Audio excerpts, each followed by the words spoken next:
My Father's Dragon, Chapter 4. My Father Finds the River. The jungle began just beyond a narrow strip of beach. Thick, dark, damp, scary jungle. My father hardly knew where to go, so he crawled under a wahoo bush to think, and ate tangerines. The first thing to do, he decided, was to find the river, because the dragon was tied somewhere along its bank. Then he thought, if the river flows into the ocean, I ought to be able to find it quite easily if I just walk along the beach far enough. So my father walked until the sun rose, and he was quite far from the ocean rocks. It was dangerous to stay near. Here's the picture. To stay near them because they might be guarded in the daytime. He found a clump of tall grass and sat down. Then he took off his rubber boots and ate 3 more tangerines. He could have eaten 12, but he hadn't seen any tangerines on this island, and he could not risk running out of something to eat. My father slept all that day and only woke up late in the afternoon when he heard a funny little voice saying, "Queer, queer, what a dear little duck. Dear, dear, what a queer little rock." My father, saw a tiny paw rubbing itself on his knapsack. He lay very still, and the mouse, for it was a mouse, hurried away, muttering to himself, "I must smell tum-duddy. I must tell somebody." My father waited a few minutes and then started down the beach because it was almost dark now, and he was afraid the mouse really would tell somebody. He walked all night, and 2 scary things happened. First, he just had to sneeze, so he did, and somebody close by said, "Is that you, monkey?" My father said, "Yes." Then the voice said, "You must have something on your back, monkey." And my father said, "Yes," because he did. He had his knapsack on his back. "What do you have on your back, monkey?" asked the voice.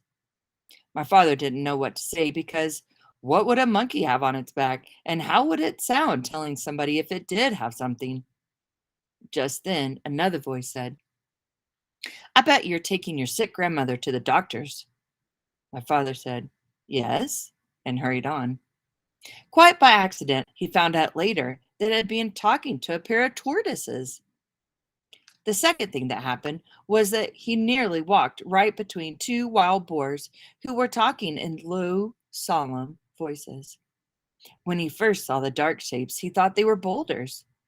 Just in time, he heard one of them say, "There are 3 signs of a recent invasion. First," here are the boars.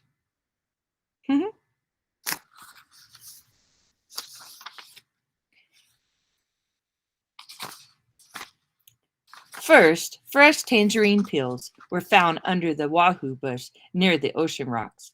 Second, a mouse reported an extraordinary rock some distance from the ocean rocks, which upon further investigation simply wasn't there. However, more fresh tangerine peels were found in the same spot, which is the third sign of invasion. Since tangerines do not grow on our island, somebody must have brought them across the ocean rocks from the other island, which may or may not have something to do with the appearance or disappearance of the extraordinary rock reported by the mouse. After a long silence, the other boar said, I think we're talking all too serious. Those peels probably floated over here all by themselves, and you know how unreliable mice are. Besides, if there had been an invasion, I would have seen it." "Perhaps you're right," said the first boar. "Shall we retire?" Whereupon they both trundled back into the jungle.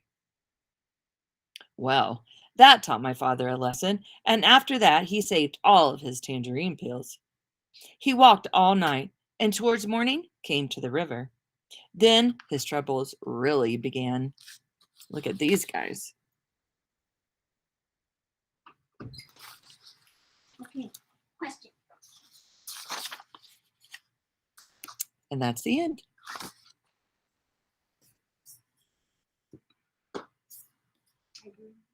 No, you didn't.